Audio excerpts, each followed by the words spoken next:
Friends தி mechanic சேனலில் நம்ம இன்றைக்கி எதை பற்றி பார்க்க போகிறோம்னா கேரியரோட அவுட்டோர் ஒயரிங் டயக்ராம் பற்றி தான் பார்க்க போகிறோம். ஒயரிங் டயக்ராம் மட்டும் இல்லாமல் அது ஏன் அந்த மாதிரி ஒயரிங் கொடுத்துருக்காங்க, கான்ட்ராக்டிலே எக்கச்சக்க ஒயரு. சில பேர் சொல்லுவாங்க என்ன இது ஒயரிங்கு கச்சா முச்சான்னு இருக்குது, திட்டுவாங்க சில பேர். அது எதுக்காக கொடுத்துருக்காங்கன்னு தான் நான் சொல்ல போகிறேன். அந்த ஒயரிங் பண்ணுறதுக்கு முன்னாடி ஃபஸ்ட்டு வந்து நம்ம கம்ப்ரஸரோட ஒயரிங்கை ஃபஸ்ட்டு பார்த்துலாம். அப்போ தான் உங்களுக்கு பேசிக்காக சொல்ல புரியும். ஃபஸ்ட்டு வந்து இது கம்ப்ரஸரு. இதில் வந்து சிஎஸ்ஆர் 3 டெர்மினல் இருக்கும். இந்த 3 டெர்மினல்லேருந்து ஒரு கெப்பாசிட்டர் ஒன்று, கெப்பாசிட்டரில் 2 இது இருக்கும். இந்த இதில் 2 கிளிப்பு, இந்த இதில் 4 கிளிப்பு, மொத்தம் 2 ஆப்போசிட் இருக்கும். இது கெப்பாசிட்டர்னு போடுறேன். 1 டன்னா 35 MFD, 1.5 டன்னா 45 போடலாம், 2 டன்னா 50 MFD இப்படி கூட போடலாம். இது சும்மா நான் 45 MFDன்னு போடுறேன். சீனா வந்து காமன், அதாவது வந்து நியூட்ரலு. ஆர் வந்து ஃபேஸ் லைன், எஸ் வந்து ஸ்டார்டிங்கு. இதை எப்படி நம்ம டைரெக்டாக ஓட்டணும்னா எஸ்லேருந்து ஒரு கிளிப்பு ஒயர் அடித்து ஒரு கிளிப்பில் கொடுத்துருங்க. கொடுத்துட்டு அதுக்கப்புறம் என்ன பண்ணணும், இதை வந்து பாருங்கள் ரன்னிங்கு, அதாவது ஃபேஸு. ஒரு பொருளை நம்ம ஓட வைக்கணுன்னா ஃபேஸ் நியூட்ரல் 2 இல்லாமல் ஓட வைக்க முடியாது. 6லேருந்து 1 கொடுத்துட்டோங்களா. சி இருக்குது பார்த்தீங்களா, சி வந்து என்ன பண்ணோம், இது வந்து நியூட்ரலில் ஒரு கிளிப்பு எடுத்து இந்த 6லேருந்து ஒரு ஒயர் போகிறதுல இதுலேருந்து ஒரு ஒயர், அவ்வளோதான். இது லைனு, இது நியூட்ரல்.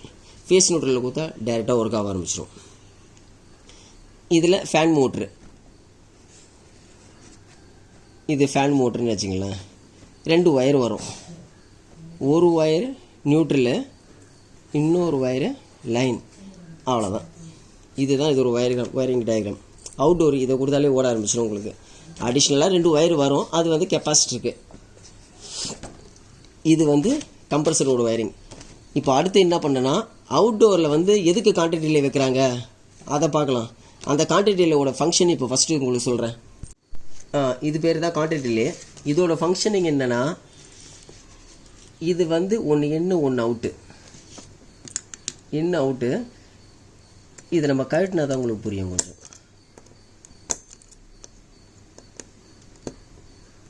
சப்போஸ் அவுட்டோரில் எதனா ஃபால்ட்டு கில்ட்டு ஸ்பார்க்கு ஐஆம்ஸ் எதனா வந்துச்சுன்னா இது வைண்டிங் இருக்கும் கீழே. இருங்க காமிக்கிறேன்.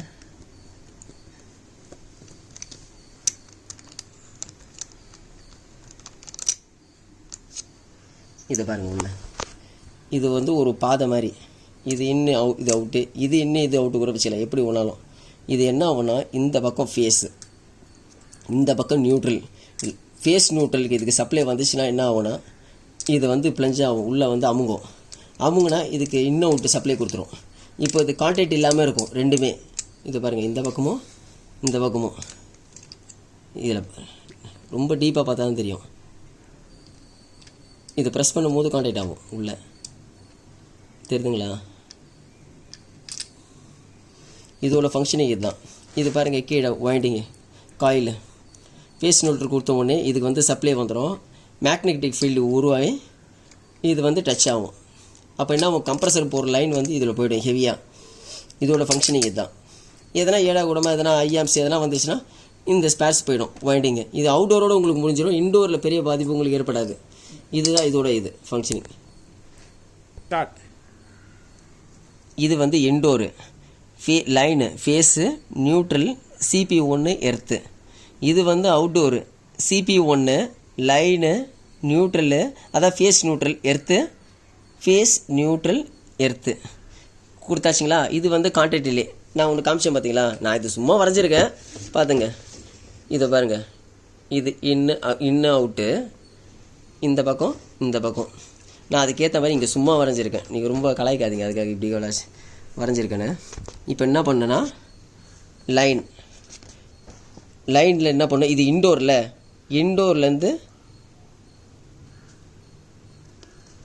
இன்டோர்லேருந்து நேராக லைன் அங்கே போயிடுச்சு. நியூட்ரலுக்கு நான் வேறு கலர் கொடுக்குறேன்.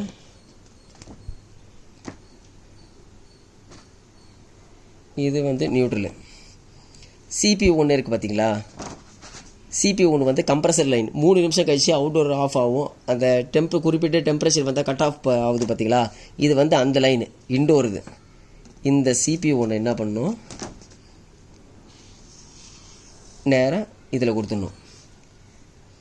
இதில் கொடுத்துட்ட பிறகு இதில் ஃபேஸ் நியூட்ரல் எல்லாமே ஒன்று தான். இங்கே பாருங்கள்,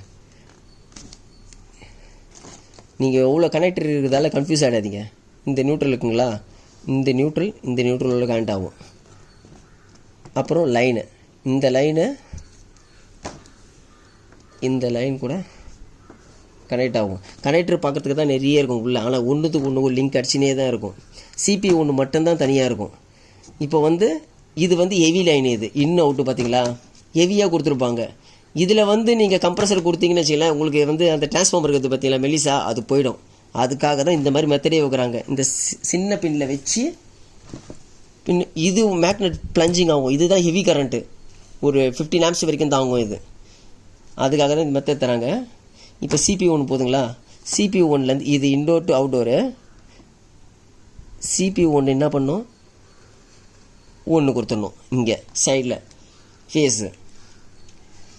இப்போது இதுக்கு நான் ஹை ஆம்ஸுக்கு ஒரு இது தேவையில்ல, வோல்ட்டு.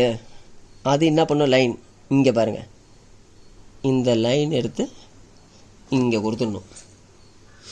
இப்போ புரியுதுங்களா. இப்போது இந்த பக்கம் வந்து ஒர்க் ஆகாது, இந்த பக்கம் சப்ளை வராது உங்களுக்கு கரண்ட்டு. ஏன்னா இதுக்கு ஃபீல்டு வரணும்ல கரெக்டாக உங்களுக்கு வோல்ட்டு. அது வந்து இன்டோர்லேருந்து 3 நிமிஷம் கழிச்சு கரெக்டாக சப்ளை வரும் உங்களுக்கு. இந்த கட் ஆனது பார்த்தீங்களா, அது மாதிரி ஆன் பண்ண உடனே CPU ஒன்லேருந்து டேரெக்டாக போகும். போயிட்டு இங்கே சப்ளை கொடுத்த பிறகு இந்த மேக்னெட்டிக் வந்து பிளஞ்சிங் பிடிக்கும், உள்ளே பிடிச்ச உடனே இதுக்கு அவுட்டுக்கு போயிடும். இது வந்து கம்ப்ரஸர் அவுட் ஃபேன் மோட்டருக்கு சப்ளை போயிடும். அதுக்கப்புறம் ஒர்க் ஆக ஆரம்பிச்சிடும். இது உள்ளே எப்போ உங்களுக்கு டெம்பரேச்சர் வந்த பிறகு கட் ஆஃப் ஆகுதோ அப்போ CPU ஒன்று கட் பண்ணி விட்ரும் உங்களுக்கு, அவ்வளோதான். அப்புறம் வந்து இந்த கம்ப்ரஸர் ஓடாது, ஃபேனும் ஓடாது, கட் ஆஃப் பண்ணி விட்ரும். ஆனால் இங்கே சப்ளை நிற்கும் உங்களுக்கு எப்போதுமே, ஏன்னா இது டைரக்ட் லைனில். இது இங்கே பாருங்கள், மெயின் லைன் போகுது, டைரெக்டாக இங்கே போகுது கான்ட்ராக்ட் லைன், இது வரைக்கும் சப்ளை. ஆனால் இதுலேருந்து வராது, இதுலேருந்து இதில் லிங்க்கு, நியூட்ரல் எல்லாம் ஒன்று.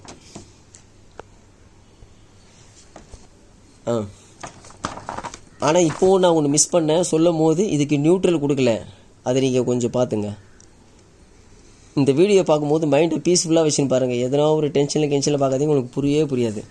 இந்த பக்கம் ஃபேஸு, இந்த பக்கம் நியூட்ரல் கொடுத்தா மட்டும்தான் இது ஆக்டிவேட் ஆகும். இந்த கான்ட்ராக்ட்லேயே ப்ளஞ்ச் ஆகும், இன்லேருந்து அவுட்டு ஒரு பாதை மாதிரி உருவாகும் கம்ப்ரஸருக்கு ஹெவி கரண்ட்டில்.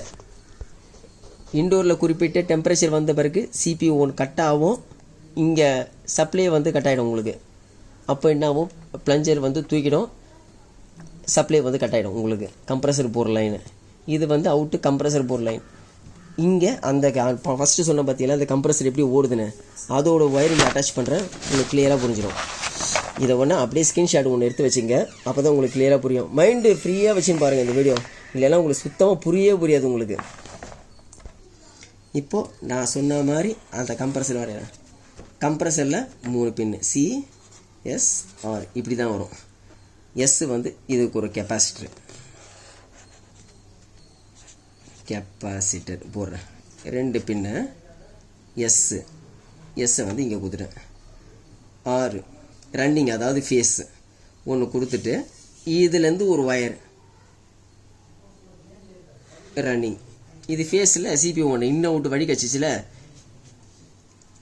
நியூட்ரலுக்கு வேறு லிங்க் வரேன். நியூட்ரல் எல்லாமே ஒன்று தான். இப்போ எங்கே தூக்கின்னு போகிறேன் பாருங்கள் இந்த நியூட்ரலை, அவ்வளோதான் நியூட்ரல். மற்றபடி எல்லாமே லிங்க்கு தானே. இதை பாருங்கள், நியூட்ரலில் இது ஒரு neutral link, contract link already neutral போயாச்சு டேரெக்டாக. இப்போது கம்ப்ரஸர் நியூட்ரல் போயிடுச்சிங்களா, அவ்வளோதான். ஆனால் இது ஃபேஸ் கிடைக்காம ஒர்க் ஆகாது. அதுக்கு தான் இந்த CPU ஒன்று சப்ளை தனியாக போகும், மெலீஸ் ஒயரில் போகும். இதை தூக்கி நீங்கள் இங்கே குத்திங்கன்னா ஒன்று ஒயர் ஏரியும், இல்லைன்னா உங்களுக்கு டிரான்ஸ்ஃபார்மர் நேராக போகும். எதனா ஒரு ஸ்பார்க் இருக்குது எதனா வந்துச்சுன்னா அவுட்டோரோடு நின்றுடும், இன்டோரில் வர உங்களுக்கு எந்த பாதிப்பும் இருக்காது. அதுக்காக தான் இந்த மெத்தடையே அவங்க போடுறாங்க. அவங்க முடிஞ்சிச்சிங்களா. அவுட்டோரில் கம்ப்ரஸர் இப்போ ஓட ஆரம்பிச்சிச்சு, சப்ளை வந்தால். அப்புறம் ஃபேன் மோட்ரு, அவ்வளோதான். Fan motor. ஃபேன் மோட்டரில் 2 ஒயர் வரும். 2 ஒயர் வருதுங்களா? இதில் வந்து ஃபேஸை தூக்கி இங்கேயே கொடுத்துடலாம். இப்போ கரெக்டாக ஆச்சுங்களா? கான்ட்ராக்ட் ரிலே அவுட்புட்டு கம்ப்ரஸருக்கு போயிடுச்சு, ஃபேன் மோட்ரு போயிடுச்சு ஃபேஸு. இப்போது நியூட்ரல்.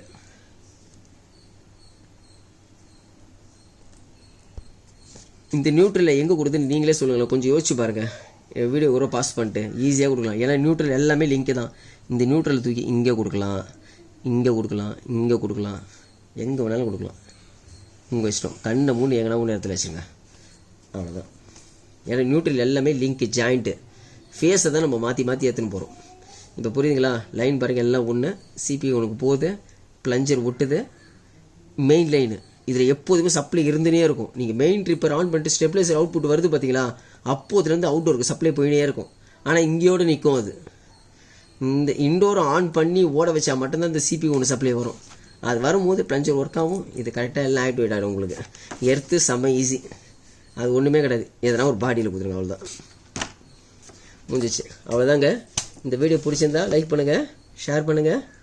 ரொம்ப கன்ஃபியூஸ் ஆகிக்காதீங்க. ரொம்ப ஈஸியான ஒரு வீடியோ தான் இது. மைண்டை ஃப்ரீயாக வச்சுன்னு பாருங்கள், உங்களுக்கு ஈஸியாக புரியும். புரியல ஒரு அப்படியே கூட ஒரு ஸ்க்ரீன்ஷாட் எடுத்து வச்சுங்க, பாருங்கள் உங்களுக்கு புரியும். Okay, bye friends. நெக்ஸ்ட் வீடியோவில் சந்திக்கலாம்.